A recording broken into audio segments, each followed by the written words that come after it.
here. Oh, the belief is so strong. The belief is strong in this one. Uh, but they go up 3-1, come back in the second half. I don't know what Coleman was thinking in the second half, but Southampton switched up their alignments, and they did nothing but completely expose themselves to just getting overrun by Liverpool. Origi adds 2 more. Jordan Ibe scores an absolute beauty. Here's the thing, too. All 6 of Liverpool's goals today, gorgeous goals. I mean, all 6 just were beautiful, beautiful goals. And that's how it ended, 6-1, an emphatic Liverpool victory. When I got on the boards after the game, one of the questions, who was Liverpool's man of the match? It warmed my heart for literally almost everyone in the first team to be nominated by somebody. And I kind of made the comment, I said, isn't it great that we're nominating everyone and can't decide who our man of the match was? So, but, the big news of the day, Sturridge goes through about 65, 70 minutes unscathed, as far as we know. Yes. Did score 2 goals. Just, all that proves in the end is, for all the hand-wringing that we go through at Liverpool about Daniel Sturridge, well, should we get rid of him? Should we keep him? The fact is, when he is healthy, when he's healthy, he's on an Aguero level. Just bring back balance. I think safely you can say Sergio Aguero is the best striker in the Premier League. Yes. And that's to take nothing away from your own beloved Harry Kane. No, I believe he's better. I just think Aguero's a step above him. Yeah. And, when he's healthy, the goal-scoring record shows you Daniel Sturridge is right there. Just absolutely right there with Aguero. Something really, really interesting I heard, listening to some Talk Sport on the way home this evening was them saying, just think about it. If you can keep them healthy and they all be in form going into the summer, England could have a striking core of Sturridge, Harry Kane, Jamie Vardy. Yes, there you go. Which right now is like, holy shit, that's as good a striking core as anyone in Europe has. It's not Argentina. It's not Argentina where you bury Higuain on the bench somewhere, but that is about as good as it gets in Europe. And great to see Sturridge in there. Origi played by far and away his best game in a Liverpool uniform, and not just the goals, but just he was very active. He looked confident for the first time this season playing for Liverpool. And we saw hopefully a little bit of what we can expect more of in the future, because everyone knew Origi was a project guy, a guy that they were going to have to work on more. But that's what we're hoping to get, is what we saw today. Once again, he did take the deflection for the first goal, but the next 2 goals were just really well taken goals. Hopefully that'll be something. Ibe looked good. The defense continues to look really good for Liverpool. Take away that first minute score. They played 89 plus minutes of absolute fantastic football at the back. And, when somebody can come in and make Dejan Lovren look like a legitimate defender again, man knows what he's doing. It's very impressive, and it's been a great turnaround for Liverpool. Let's hit some news and notes now. This was, I think, an interesting story that came out of this past week. Premier League clubs spent £130 million on agents' fees in the past 12 months. This, according to Rory Marsden out of Bleacher Report. Just the numbers on here quite staggering. Maybe not surprising. Liverpool is the highest spender in agents' fees. Also, maybe a little surprising. Arsenal spent almost £12 million in agent fees, which would have been, let's see, 1, 2, 3, 4. They were the 5th most, and they basically brought in Peter Cech and Gabriel Paulista, and that's really it. Yeah, these fees. I mean, oh God. I mean that is the biggest byproduct. Well, that not the biggest. That is a very big byproduct of this huge television deal now. Hmm. Is and by the way, just I guess we'll get in a little later maybe about this whole Chinese investment into Man City and what that may bring them. Well, I didn't actually have that in here, so if you want to just briefly mention that, you can. Well, basically, a Chinese consortium, I don't know Hmm. exactly, have invested 400 million pounds into Manchester City. Yeah, 13% stake And now. what that's Yep. and what that's basically going to do, not that they probably couldn't have done it to start with, Hmm.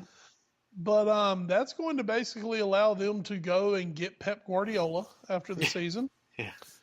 And then if Guardiola wants to, they can just about pay anything they want and try to get Lionel Messi into the Premier League. Messi said basically he wanted 800,000 pounds a week. No problem. Messi's release clause, it was revealed today, I believe, is 177 million pounds. I think you're right. I mean, if they want to go do it, they can trigger it. Yay, FIFA fair play. Well, and see, here's the thing, people are like, oh my God, that's so insane. I mean, when you sit and think about it, think about if Messi goes to City. Messi is just such a internationally beloved figure. I mean, everybody's going to turn around and buy Messi City shirts. Yeah, They're going to make back whatever they spend on Messi.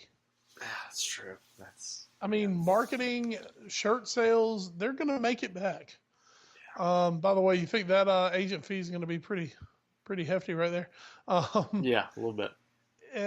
And I mean, that's all that money coming into the Premier League. Mm-hmm. You add on to it like the £5 billion television deal, Mm-hmm. and teams just have. I mean, lower into the Premier League teams have more money to spend than like 3 through 6 in Italy have to spend. Yeah. So I mean, that's the whole deal. There's so much money in the Premier League that you're gonna pay the premium. Mm-hmm. Guys are gonna pay the premium. Agents realize that. Agents are just gonna drive it up and then take a bigger cut themselves. It's not bad. It should be noted that It's great work if you can get it. It should be noted that these numbers do not directly correlate to how well your team did this year. Teams like Liverpool, Man City, Man United, and Arsenal are all going towards the top of the table. Tottenham only spent about £5.98 million in their agent fees, which that's not so much to pat ourselves on the back as it is to compare to another side, Newcastle, who spent £5.94 million. So there's not always a huge correlation in agent fees and how well you're going to do in the Premier League. Well, and another thing, I mean, you think about too, what do agent fees mean? That means that you're bringing in players. Right. Liverpool have turned over their squad 2 straight summers massively. Mm-hmm. So yeah, they're bringing in new players. They're going to pay the highest number of agent fees because they're bringing in the most players. Where City and Chelsea are maybe and United are paying more for players. Yeah.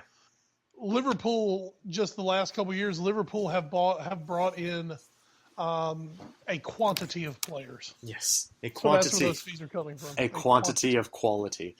Well, I didn't say quality, but that's why I made the concerted effort to say quantity. This was sort of kind of breaking news in the last couple hours here, and it just makes me do little dances inside.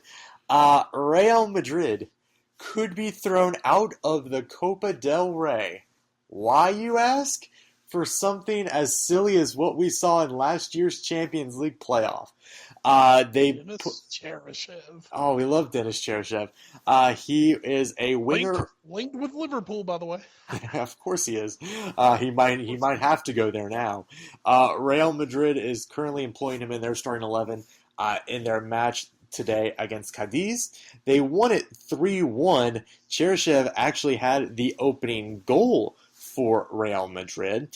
But now they are saying that he actually should not have been able to play after he was playing he was playing for Villarreal, and he picked up a suspension in the second leg of their loss last year to Barcelona in the Copa del Rey semifinals from 2015. So Real Madrid was confused. They thought that it would get kind of wiped away now that he came over. It apparently is not. As of about 4:51 today, the Cadiz, who Real Madrid was playing, still have the option to pursue this and punish Real Madrid. And if they go through with it, Real Madrid could be eliminated from the Copa del Rey. This, of course, we love piling on Rafa Benitez. This would not be the first time Rafael Benitez's side has been eliminated from a competition. In 2001, he was when he was the coach at Valencia. His team was expelled for playing 4 non-European Union players in an early round match against Novelda. Wes, why even take the chance? I don't understand. Well, here's the thing. Here's the other thing. If you're Real Madrid, can't you pay someone to look up for sure whether he's allowed to play or not? Well, I mean, here's the deal, Ed. If they were playing him, they had absolutely no question about it. I mean, that's the thing. It's not like they were like, well, maybe, but let's just go ahead and play him. No, they would not have ever done that. This had to be, and basically there is someone who does this. It's called the club secretary. That is the, I mean, and when I say secretary, I'm not talking about, Florence sitting out front answering the phone. Hi, welcome to Real Madrid. How may I direct your call? No, we're talking about, someone who, the person who does all the paperwork for Real Madrid. This was an oversight somewhere. This was their job that they should have known. Hey, he's suspended. All right, we can't play him. I mean, literally, I read something about Cheryshev the other day. They played him like 56 minutes all season. So, I mean, it's not like Denis Cheryshev is a vital cog to the Real Madrid machine, and they couldn't have just played someone else and gotten the exact same result out of it. This was an obvious oversight. I believe when they took him off very abruptly about a minute into the second half, I think that's when they were really informed of it, and they were like, well, shit, let's get him off and maybe beg mercy out of this. So truly, I don't really put any of this on Rafa Benitez. That it's not his job to know that Cheryshev was suspended for something he did for Villarreal a season ago. That's not his job.